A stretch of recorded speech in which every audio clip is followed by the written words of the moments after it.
नमस्कार, जय श्री राम। स्वागत है रामचरितमानस पाठ में। और आज हम पढ़ने वाले हैं पृष्ठ क्रमांक 696 से लेकर 700 तक। जैसा कि हम 5 पृष्ठ पढ़ते हैं और अभी तक हमने 695 पृष्ठ तक पढ़ा है। और अभी तक का जो प्रसंग चला है उसमें बाली का वध हो चुका है। जब श्री रामचंद्र जी ने बाली का वध कर दिया, उन्होंने वह बहुत ही बुरी तरह से घायल होकर और भगवान श्री रामचंद्र जी के सामने आके गिर पड़ा। देखा कि भगवान हैं, तो उन्होंने अपने शरीर का त्याग तुरंत ही नहीं किया। उन्होंने भगवान से पूछा, भगवान आखिर सुग्रीव आपको क्यों प्यारा हो गया और मैं आपको क्यों मारने के ऊपर आप हमें तुल गए। भगवान ने उन्होंने शिक्षा दी। उन्होंने कहा कि जो व्यक्ति अपने भाई की स्त्री, भाई की पुत्री, बहन की पुत्री, ऐसे लोगों पर जो नज़र रखता है और वह गलत करता है, उसको मारने में कोई पाप नहीं है। इसलिए मैंने तुमको मारा है। और यह सारी शिक्षा लेने के बाद वह बोला कि ठीक है भगवान, अब मैं तो अपने शरीर का त्याग करने जा रहा हूँ, हमारे पुत्र अंगद को आप स्वीकार कर लीजिए। अंगद भगवान श्री रामचंद्र जी के साथ आ गया है और बाली ने अपने शरीर का त्याग कर दिया। फिर लक्ष्मण को भेजकर श्री रामचंद्र जी ने सुग्रीव का राज्याभिषेक करा दिया। लक्ष्मण जी जाकर वहाँ सभी ब्राह्मणों को बुलाकर, राज्य के बुलाकर, मंत्रियों को बुलाकर, ग्रामवासियों को बुलाकर, राज्य के निवासियों को बुलाकर और सुग्रीव का राज्याभिषेक हुआ है। और अब हम उससे आगे का प्रसंग पढ़ने वाले हैं। अभी श्री रामचंद्र जी उसी पर्वत पर ही रहते हैं। उन्होंने कह दिया है कि मैं नगर में नहीं जा सकता, उस नगर पर ही हैं। और लक्ष्मण से जैसे संवाद चल रहा है, वो वहाँ की प्राकृतिक अवस्थाओं के बारे में बोल रहे हैं, पहाड़ों के बारे में बोल रहे हैं, नदियों के बारे में बोल रहे हैं और वृक्षों के बारे में बोलते हुए श्री रामचंद्र जी लक्ष्मण जी से संवाद कर रहे हैं। तब हम इससे आगे का पढ़ने वाले हैं। पृष्ठ क्रमांक 696 से लेकर 700 तक आज पढ़ेंगे। आइए शुरू करते हैं। मंगल भवन अमंगल हारी, द्रवहु सुदशरथ अजर बिहारी। राम सिया राम जय जय राम। राम सिया राम जय जय राम। श्याम रामचंद्र की जय, पवन सुत हनुमान की जय, सीता माता की जय, भ्राता लक्ष्मण की जय। हम जो पढ़ने वाले हैं पृष्ठ क्रमांक 696 से। क्षुद्र नदी भरी चलई तोराई, जस थोरहु धन खलई तराई। भूमि परत भाडावर पानी, जनु जीवहि माया लपटानी। छोटी नदियां भरकर किनारों की तुड़ाती हुई चली, और जैसे थोड़े धन से दुष्ट इतरा जाते हैं, मर्यादा का त्याग कर देते हैं, उस प्रकार पृथ्वी पर पड़ते ही अपनी पानी गंदला हो गया है, जैसे शुद्ध जीवन की माया उनसे लिपट गई हो। समिति समिति जल भरहि तलावा, जिमि सदगुण सज्जन पही आवा। सरिता जल जल निधि महु जाई, होई अचल जिमि जीव परिहाई। जल एकत्र हो होकर तालाबों में भर रहा है, जैसे सद्गुण एक एक कर सज्जन के पास चले जाते हैं। नदी का जल समुद्र में जाकर वैसे ही स्थिर हो जाता है, जैसे जीव श्री हरि को पाकर अचल हो जाता है। दोहा। हरित भूमि तृण संकुल, समझु परहि नहीं पंथ। जिमि पाखंड बाधते, गुप्त हो ही सदग्रंथ। श्याम रामचंद्र की जय। पृथ्वी अपने घास से परिपूर्ण होकर हरी हो गई है, जिससे रास्ते समझ में नहीं पड़ते। जैसे पाखंड मत के प्रचार से सद्गुण गुप्त हो जाते हैं, लुप्त हो जाते हैं। दादुर धुनि चहु दिशा सुहाई, वेद पढ़हि जनु बटु समुदायी। नए बल्लभ भय बिटप अनेका, साधक मन जस मिले विवेका। चारों दिशाओं में मेढकों को ध्वनि ऐसी सुहावनी लगती है, मानो विद्यार्थियों के समुदाय वेद पढ़ रहे हों। अनेकों वृक्षों में नए पत्ते आ गए हैं, जिससे वे ऐसे हरे भरे सुशोभित हो गए हैं, जैसे साधक का मन ज्ञान को प्राप्त हो जाने पर हो जाता है। हर्क जबास बात बिनु भययो, जस सुराज खल उद्यम गययो। खोजत कतहु मिलई नहीं धूरी, करई क्रोध जिमि धर्म ही दूरी। मदार और जवासा बिना पत्ते के हो गए हैं, उनके पत्ते झड़ गए हैं। जैसे श्रेष्ठ राज्य में दुष्टों का उद्यम जाता रहता है, उनकी एक भी नहीं चलती है, धूल कहीं खोजने पर भी नहीं मिलता है। जैसे क्रोध धर्म को दूर कर देता है, अर्थात क्रोध का आवेश होने पर धर्म का ज्ञान नहीं रह जाता। शशि संपन्न सोह मही कैसी, उपकारी कै संपत्ति जैसी। निशितम घन गद्योत विराजा, जनुदम भिन्न कर मिला समाजा। अन्न से युक्त लहलहाती हुई खेतों से हरी भरी पृथ्वी कैसे शोभित हो रही है, जैसे उपकारी पुरुष की संपत्ति। रात के घने अंधकार में जुगनू शोभा पा रहे हैं, मानो कि दंभियों का समाज आज उठा हो। महावृष्टि चली फूटी कियारी, जिमि सुतंत्र भय बिरगहि नारी। कृषि निवारहि चतुर किसाना, जिमि बुद्ध तजहि मोह मद माना। भारी वर्षा से खेतों की क्यारियां फूट चली है, जैसे स्वतंत्र होने से स्त्रियां बिगड़ जाती है। चतुर किसान खेतों को निरा रहे हैं, उनमें से घास आदि को निकाल कर फेंक रहे हैं, जैसे विद्वान लोग मोह मद और मान का त्याग कर देते हैं। देखियत चक्रवाक खगनाही, कलहि पाय जिमि धर्म पराही। उसर बरसहि तृण नहीं जामा, जिमि हरिजन ही उपज न कामा। चक्रवाक पक्षी दिखाई नहीं दे रहे हैं, जैसे कलयुग को पाकर धर्म भाग जाते हैं, उसी प्रकार उसर में वर्षा होती है और वहां घास तक नहीं उगती है, जैसे हरिभक्त के हृदय में काम नहीं उत्पन्न होता है। विविध जंतु संकुल मही ब्राजा, प्रजा बाढ़ जिमि पाई सुराजा। जह तह रहे पथिक थकी नाना, जिमि इंद्रिय गण उपजे ज्ञाना। पृथ्वी अनेक तरह के जीवों से भरी हुई उसी तरह शोभायमान है, जैसे सुराज्य पाकर प्रजा की वृद्धि होती है। जहां तहां अनेक पथिक थक कर ठहरे हुए हैं, जैसे ज्ञान उत्पन्न होने पर इंद्रियां शिथिल होकर विषय की ओर जाना छोड़ देती है। दोहा। कबहु प्रबल बह मारुत जहाँ, तह मेघ बिलाही। जिमि कपूत के उपजे, कुल सधर्म नसाही। सियावर रामचंद्र की जय। कभी कभी वायु बड़ी जोर से चलती है, हवाएं बड़ी जोर से चलती है, जिसमें बादल जहां तहां गायब हो जाते हैं। जैसे कुपुत्र के उत्पन्न होने से कुल के उत्तम धर्म का नष्ट हो जाता है, नाश हो जाता है। कबहु दिवस मह निबिड़, तम कबहु का प्रगट प्रतंग। बिन सई उपजई ज्ञान जिमि, पाई कुसंग सुसंग। सियावर रामचंद्र की जय। कभी बादलों के कारण दिन में घोर अंधकार छा जाता है और कभी सूर्य प्रकट हो जाते हैं। जैसे कुसंग पाकर ज्ञान नष्ट हो जाता है और सुसंग पाकर ज्ञान उत्पन्न हो जाता है। बरसा बिरग शरद ऋतु आई, बिलछि मन देखहु परम सुहाई। फूले कास सकल मही छाई, जनु बरसा कृत प्रगट बढ़ाई। हे लक्ष्मण, देखो वर्षा ऋतु बीत गई और परम सुंदर शरद ऋतु आ गई।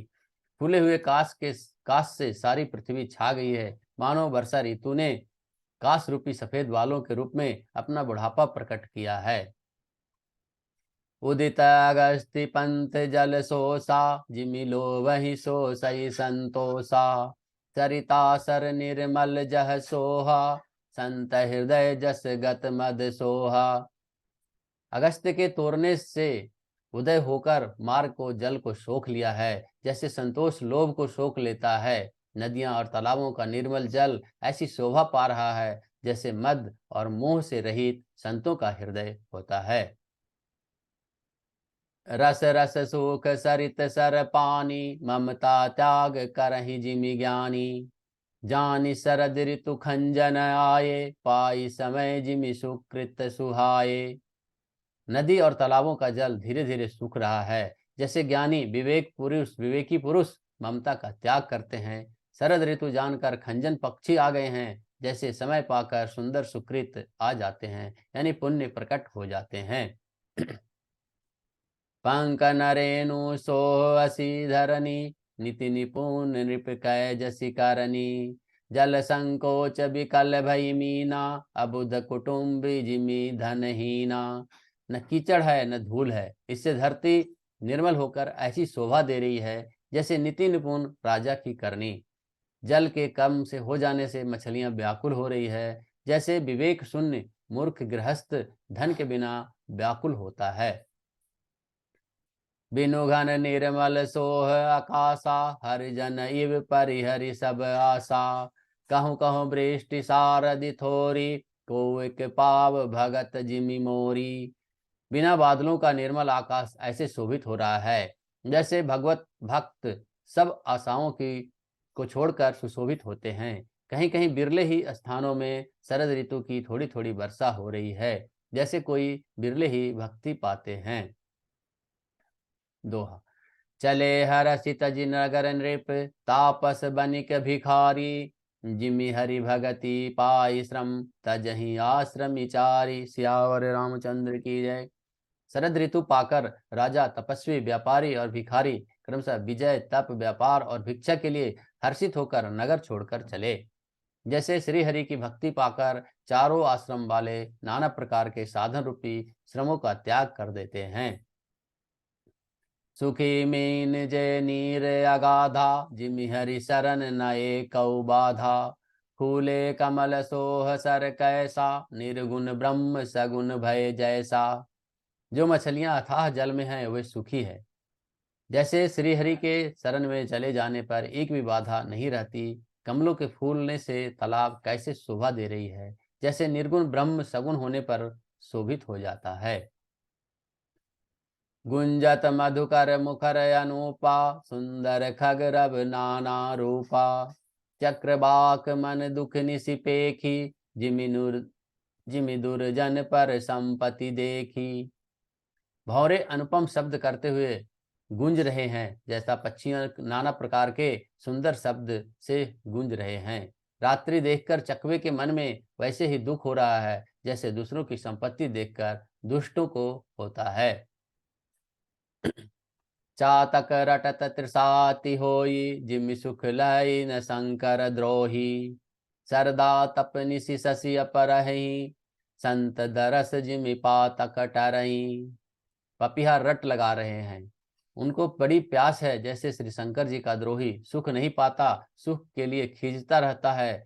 शरद ऋतु ताप को रात को समय चंद्रमा पर हर लेता है, जैसे संतों के दर्शन से सारे पाप दूर हो जाते हैं। देखी इंदु चकोर समुदायी, चितवहि जिमि हरिजन हरि पाई। मसक दंस बीते हिम त्रासा, जिमि द्विज दोहे किए कुल नासा। चकोरों के समुदाय चंद्रमा को देखकर इस प्रकार टकटकी लगाए हैं, जैसे भगवत भक्त भगवान को पाकर उनके दर्शन करते हैं, उनके नेत्रों से नजर नहीं हटाते हैं।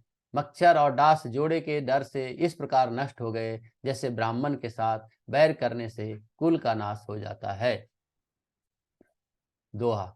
भूमि जीव संकुल रहे, गए शरद ऋतु पाई। सदगुर मिले जाहि जिमि, संशय ब्रह्म समुदाय। श्यावर रामचंद्र की जय। वर्षा ऋतु के कारण पृथ्वी पर जो जीव भर गए थे वे सब शरद ऋतु को पाकर वैसे ही नष्ट हो रहे हैं, और जैसे सदगुरु के मिल जाने पर संदेह और भ्रम के समूह नष्ट हो जाते हैं। बरसागत निर्मल ऋतु आई, सुधीन तात सीता कै पाई। एक बार कैसे हूँ सुधि जानो, काल हूँ जीति निमिष महु आनो। वर्षा बीत गई, निर्मल शरद ऋतु आ गई, परंतु हे तात सीता जी की कोई खबर नहीं मिली। एक बार कैसे भी पता पाऊं तो काल को भी जीतकर पल भर में मैं जानकी को ले आऊं। कतहु रहूं जाओ जीवती होई, तात जतन करि आनौ सोई। सुग्रीवहूँ सुधि मोरी विसारी, पावा राज कोसपुर नारी। कहीं भी रहें, यदि जीती होगी तो हे तात यत्न करके मैं उसे अवश्य लाऊंगा। राज्य, खजाना और नगर और स्त्री पा गया, इसलिए सुग्रीव ने भी मेरी सुधि भुला दी है। जेहि सायक मारा मैं बाली, तेहि सरहतौ मूढ़ कह काली। जासु कृपा छुटहि मद मोहा, ता कहूँ उमा की सपने हूँ कोहा।